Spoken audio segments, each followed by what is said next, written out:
Sejak beberapa minggu terakhir, bursa saham global seperti Dow Jones dan S&P 500 terus melorot turun gara-gara inflasi tinggi Amerika.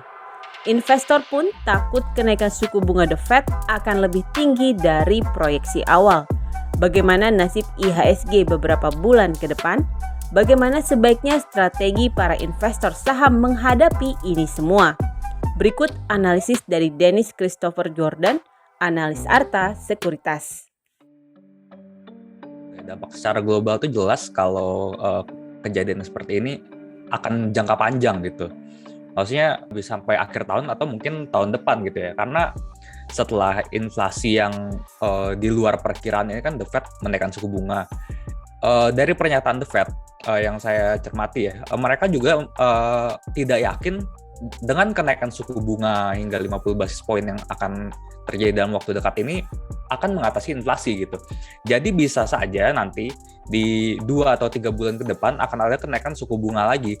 Nah, kalau ada kenaikan suku bunga terus kan berarti investor akan mengamankan uangnya kan, lebih memilih untuk menabung atau memindahkan investasinya ke instrumen investasi yang bisa dibilang lebih aman gitu ya, dan cenderung untuk menghindari investasi-investasi yang lebih beresiko atau investasi langsung ke negara-negara seperti emerging market.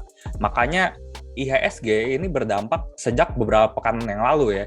Jadi IHSG turun, sebenarnya dampaknya ini kan dari harga minyak, kemudian juga komoditas yang naiknya sangat signifikan ya. Jadi di sisi lain sebenarnya dari kenaikan harga komoditas ini juga ada dampak baiknya juga bagi Indonesia, karena kan kita salah satu penghasil komoditas terbesar gitu ya. Jadi kalau menurut saya meskipun di luar ya secara global ini dampaknya negatif, tapi di dalam negeri ini masih ada dampak-dampak positif yang bisa kita dapatkan. Nah, kalau dari komoditas sendiri tadi mungkin bisa kita lihat bahwa trade balance kita nantinya akan lebih baik gitu. Jadi ekonomi kita akan terus bertumbuh. Jadi meskipun konsumen ini daya belinya turun karena inflasi ya, tapi pertumbuhan ekonomi kita dari dalam negeri masih bisa sangat bertumbuh, terutama didukung oleh trade balance kita.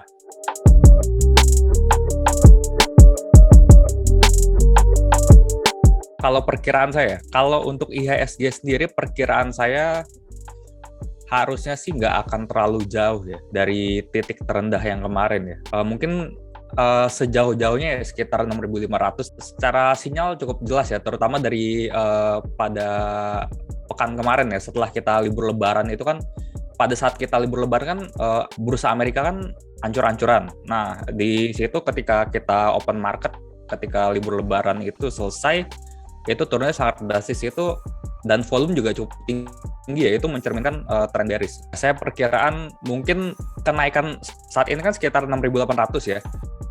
Kenaikan saat ini perkiraan saya nggak akan terlalu jauh, mungkin mentok sampai di 6.900 atau sejauh-jauhnya di 7.000, kemudian nanti akan turun kembali ke kisaran 6.500 sampai 6.600.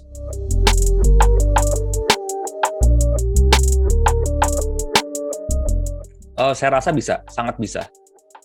Terutama itu didorongnya berarti oleh emiten-emiten di sektor pertambangan atau komoditas ya. Perkiraan saya sampai di 7.300 ya. Sebenarnya kemarin udah tercapai sebelum market crash kemarin, tapi saya rasa sih sangat possible di akhir tahun bisa mencapai level tersebut lagi.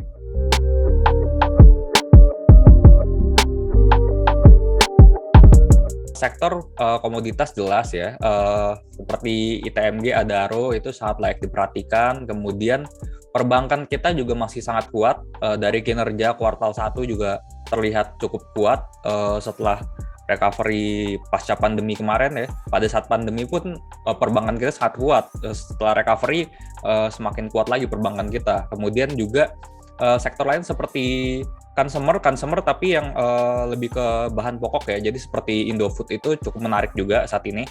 Kemudian dari sektor otomotif saya rasa Astra masih cukup menarik ya.